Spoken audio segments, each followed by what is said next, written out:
Hey guys, and welcome back to part 2 of our Material 3 course here, in which we're going to build this simple demo UI app that just loads some sample images, and you will also notice that they will actually reload when we scroll, because I just initialized a new image loader for each card here. Doesn't matter, it's just a demo.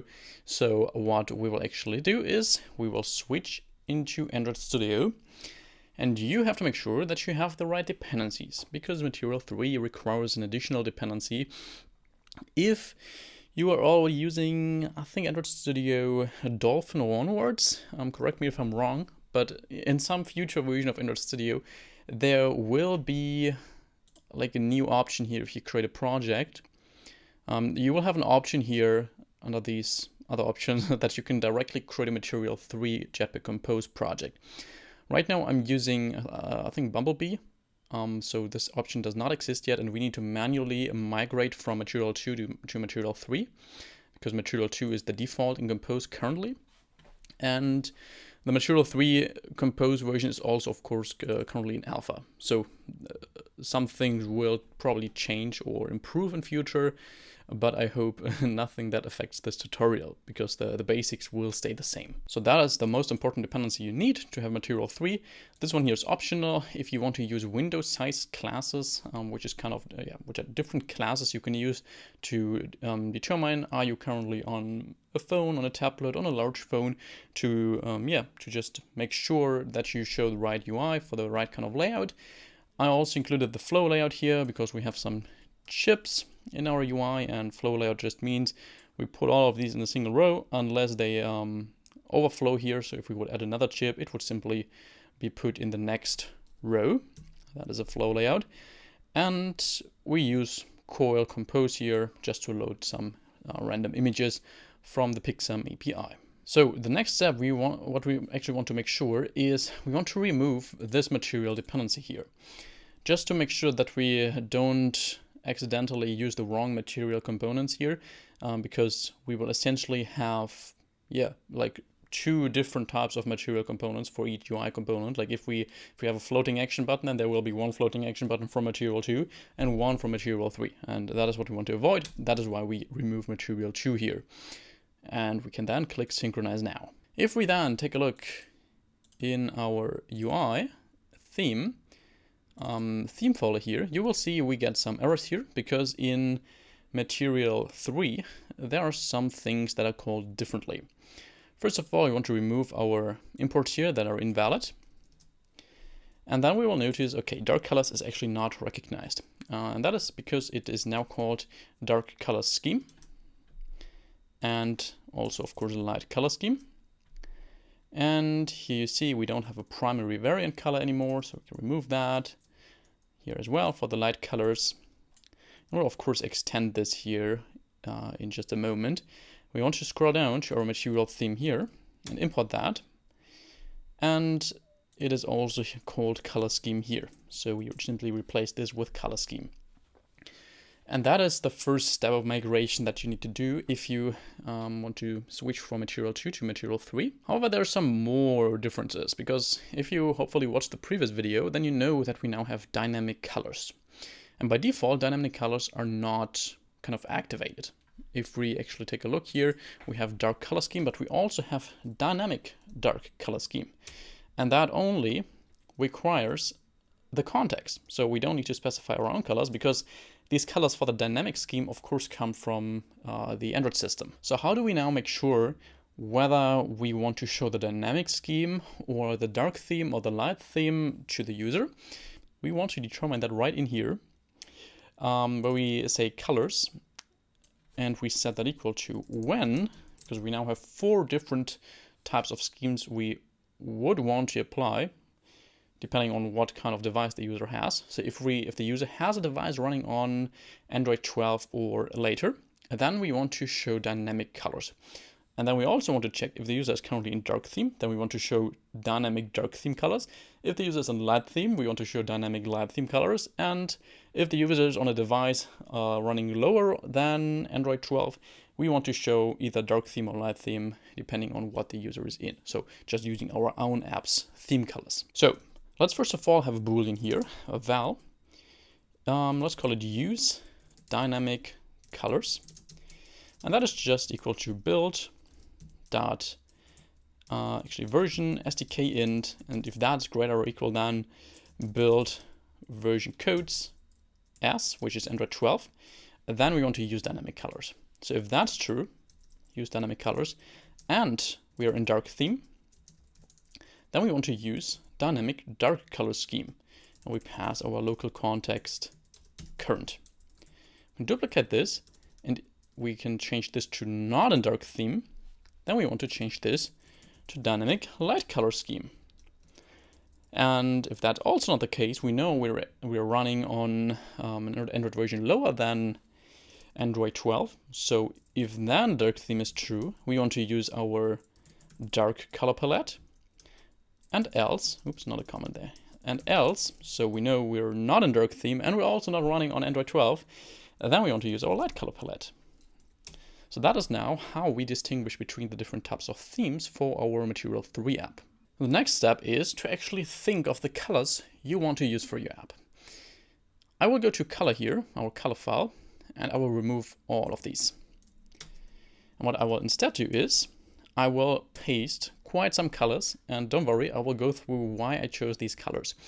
So in the previous video, I already mentioned that we have these kind of color values here, like we have green 10, green 20, 30, 40, 80, 90, which are just different tones of a specific green color. And I've also showed you that HTML color picker, which helps you a lot to kind of generate these different tones of a specific color if you pick that. And again, what I will use here for the colors is just what Google also uses. So they use kind of one main color, which would be the green here. Then that would be our primary color scheme, so just different variations of the primary color. Then we have a kind of darker variation of that, so dark green, which is very similar to these, just a little bit darker, which would be our secondary color, so just a little variation of the primary color. And we have a tertiary color, which is violet, so that could be anything that is not your primary color, so it could be something completely different. What I showed you basically in the calculator for the AC button to clear the calculator, the calculation. We're not going to use this tertiary color here in this app, but just that you see that you can also define these and which values you should actually choose for that. And these specific values that I actually choose here, like you have 4 values from brightness 10, 20, 30, 40, and then you have 80 and 90. That is something I would always leave the same, at least if we want to follow what Google chooses for their apps. So only the color would actually change. So let's say you would not want to use a green color here. Let's say you want to use an orange color here as your primary color. Then we want to switch to this HTML color picker, which you will again find in this description. And you want to kind of pick an orange color here, or you paste your color code. Let's say, yeah, I kind of like this one here. And then you get all these different orange color tones. And now we want to choose the same types of brightness for this orange color tone. Like we have the 10%, so we would use this for orange 10. We would use this for orange 20, orange 30, orange 40. And then we use orange 80 and orange 90. So if we change our color, only the type of color changes, not the levels of luminosity. And the same way, we just have some error colors. I actually just copied these from Google's project because I kind of like these, and error colors are usually colors that don't change depending on your project, because those should actually always be red.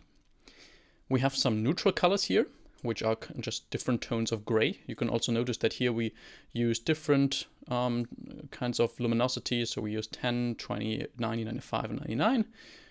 You could also probably use these for most projects, but unless you want to have some other neutral colors. And we have some kind of color variations of our primary color with a like a grayish tone, which is also what Google does.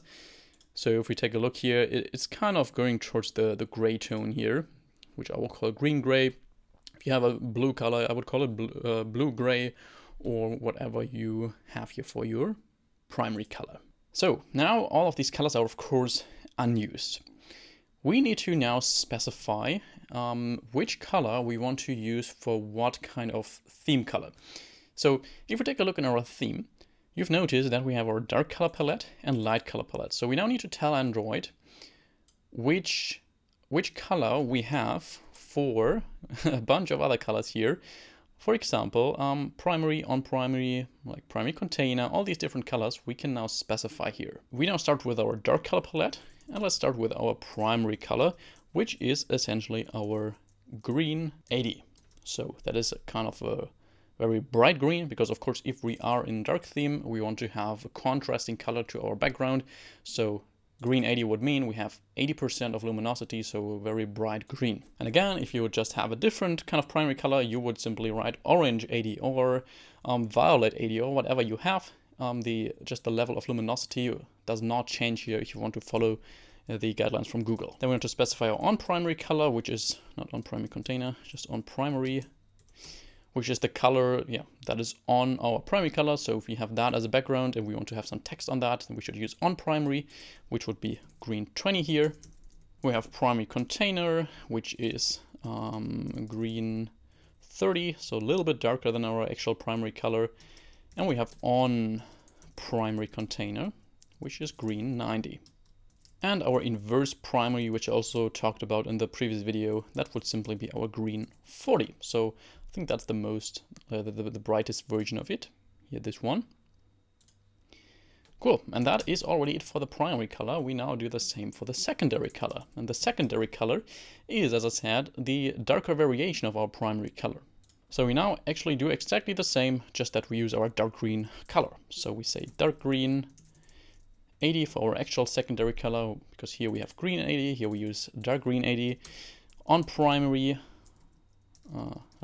actually on secondary, of course, would be dark green 20. Secondary container would be green, dark green 30. Then we have on secondary container is dark green 90. And we don't have an inverse secondary color. But we also have a tertiary color, which is our violet here. As I said, we won't use this in this app, but just that you also see how you would use a tertiary color, which is again the same. So we have our 80 color tone here. We have on tertiary is violet 20. We have tertiary container, which is violet 30. And on tertiary container, which is violet 90. Then we can define some error colors, like the normal error color would be in this case red 80, and you again notice the same pattern. We use our 80 color for the kind of the most prominent color of most of these different types of colors, like primary, secondary, tertiary. Then we do have an error container color, actually an on error color first, which would be red 20. So again, just like here, we have our 80 color as a main color, and on that we use the 20 toned color.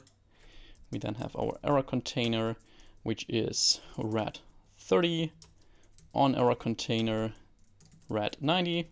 Then what next? We also need a background color, which is often used, which is of course the background of your screens, which is which uses the neutral colors here. So all these types of gray here.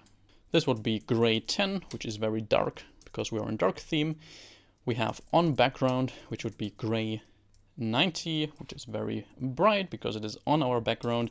We do have a surface color, which, you now need to think about what you want to choose for that. Google often uses the same color as for background and on background, but if you actually want a different surface color like we want here for these cards, that should be a different color than the background color. We want to use something like our variation of the grays, so our green gray. Something like green gray 30.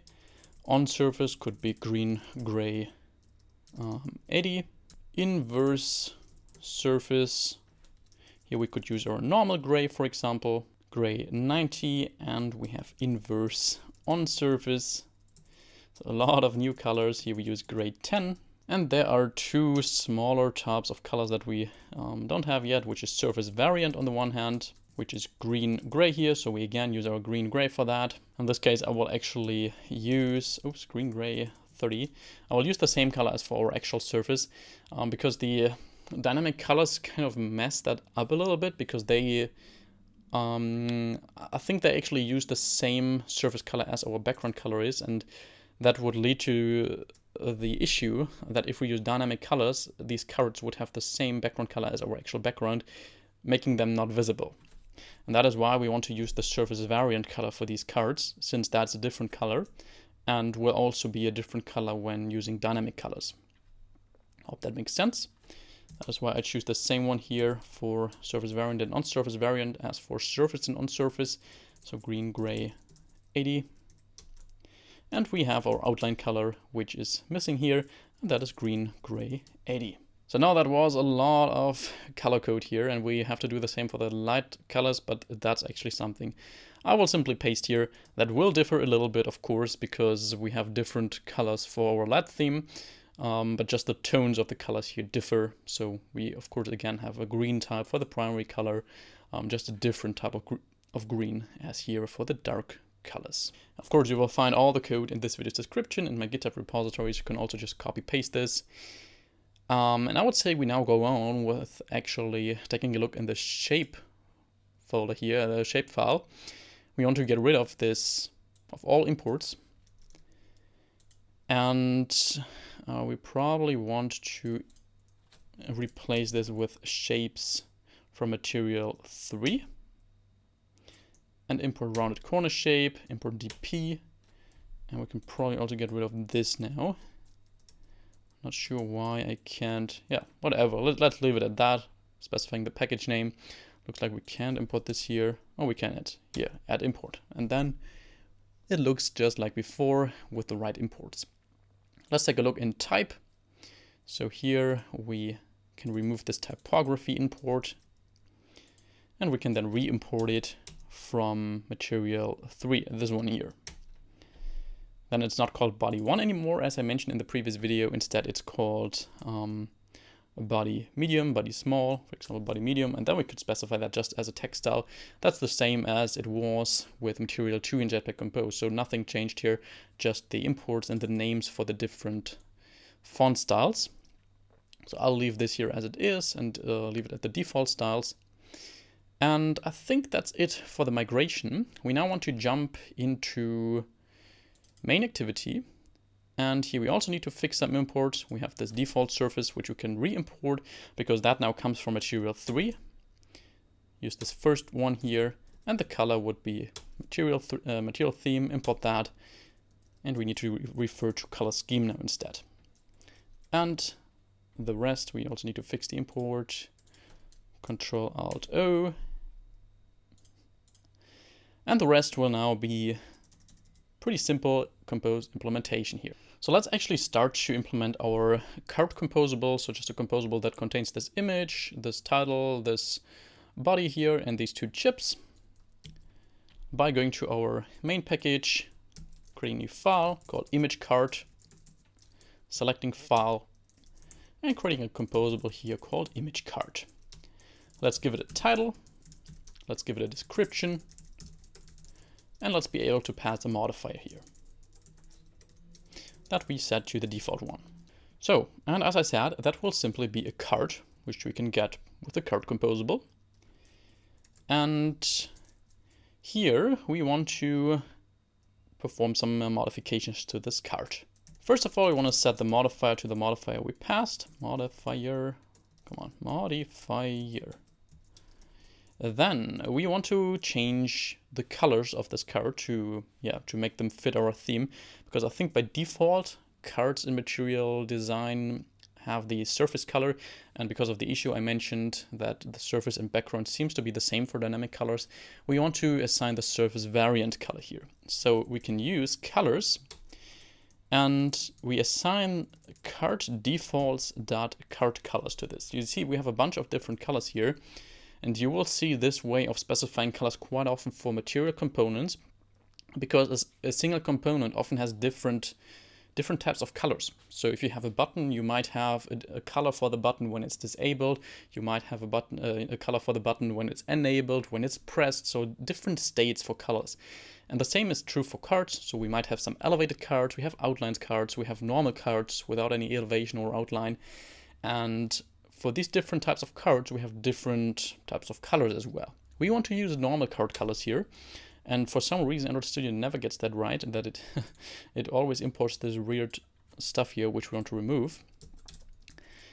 And here we want to first of all specify the container color for our card, which is material theme color scheme. And that is actually surface variant, as I said. And that now refers to what we specified in the corresponding theme for the surface variant color. Then you will also see that we have a content color. In the material theme, the material design, the content color always specifies the color that should be displayed on top of this container color. So if we have surface variant, the content color for surface variant would always be on surface variant. The content color for tertiary would be on tertiary. And if you want to find out a color for a specific other color in your theme, you can use content color for and pass your container color.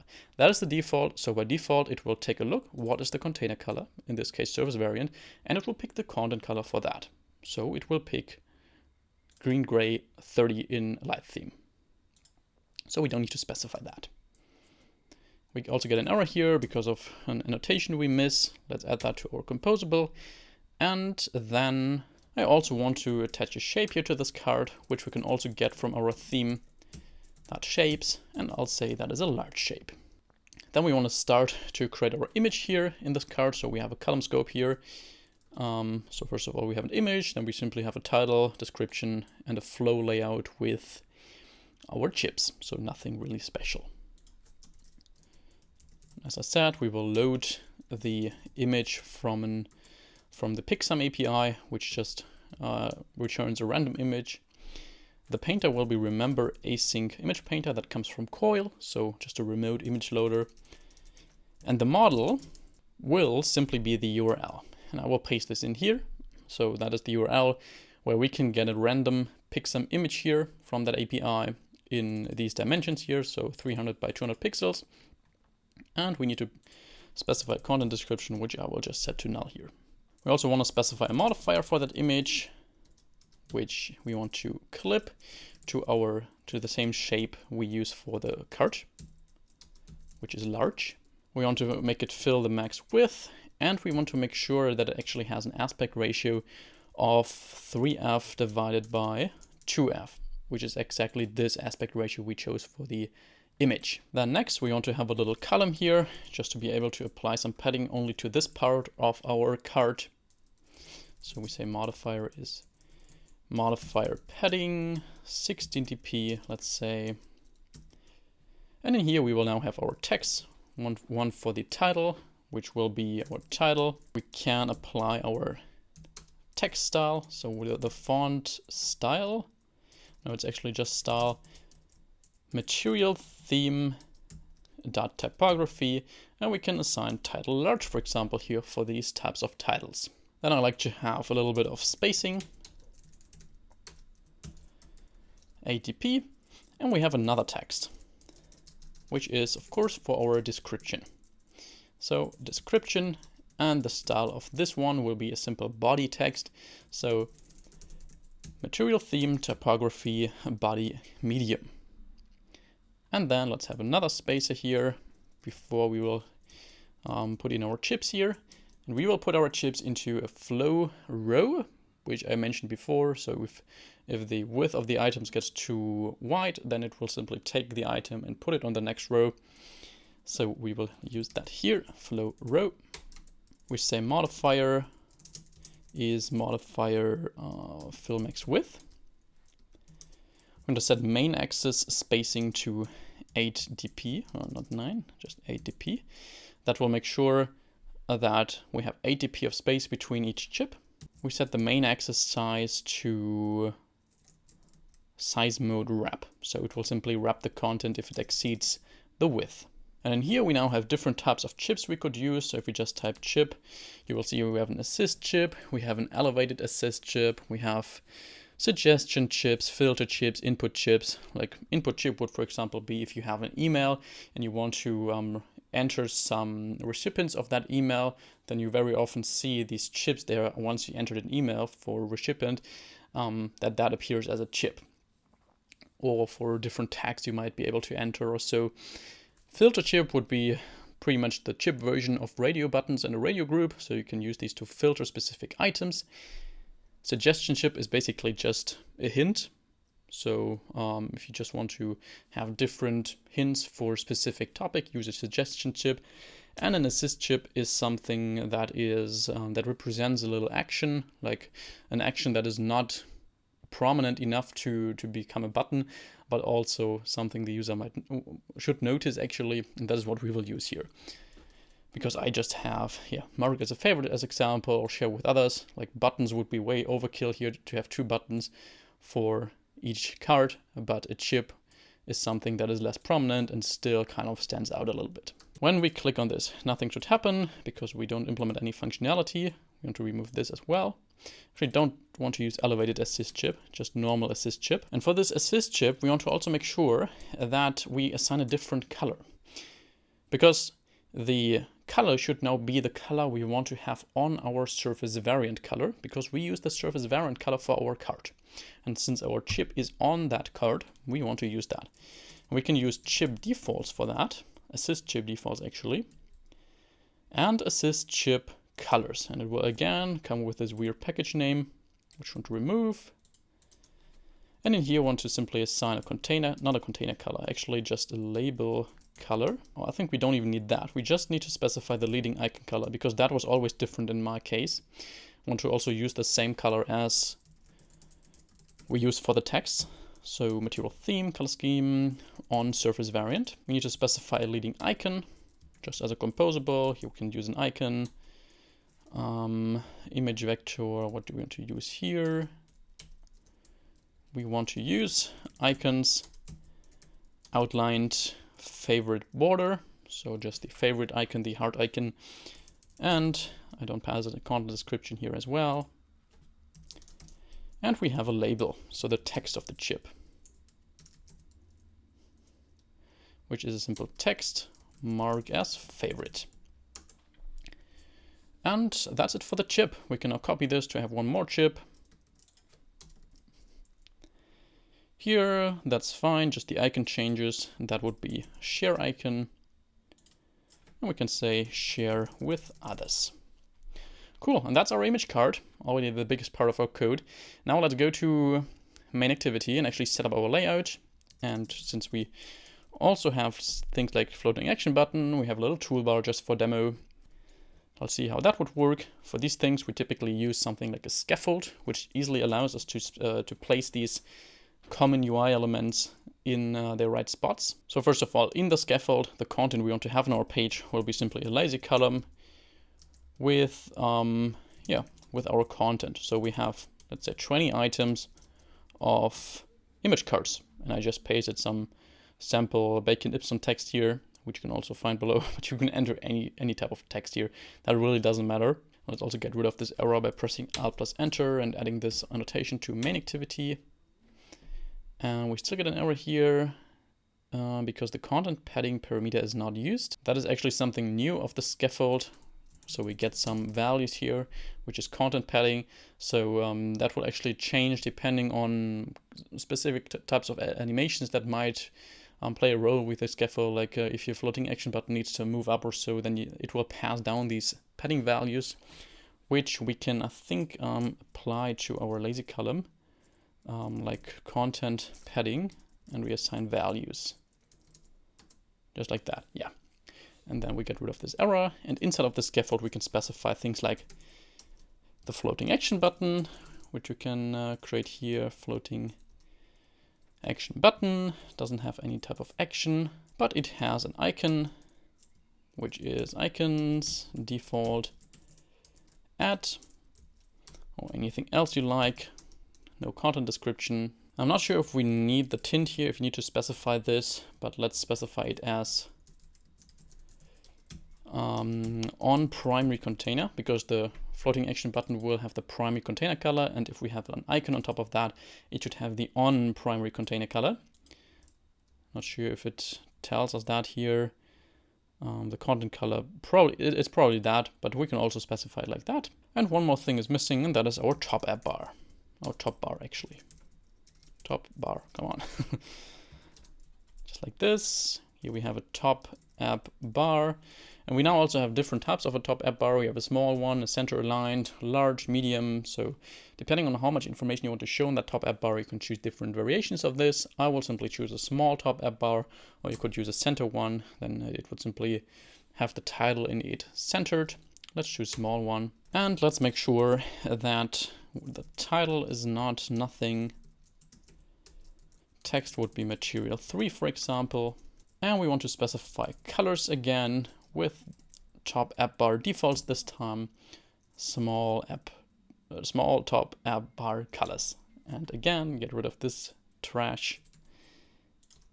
And what do we want to specify here? Well, for this top app bar, I will choose the same color as for our cards. So the surface variant, because I think that looks quite good. So we have the container color being equal to material theme, color scheme, surface variant, and the title content color would be material theme, color scheme, on surface variant. And I think that's it. That's it for our app.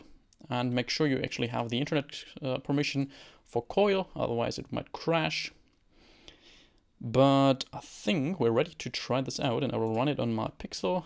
Let's hope it will actually look the same when I switch here. It's now launching. Let's see.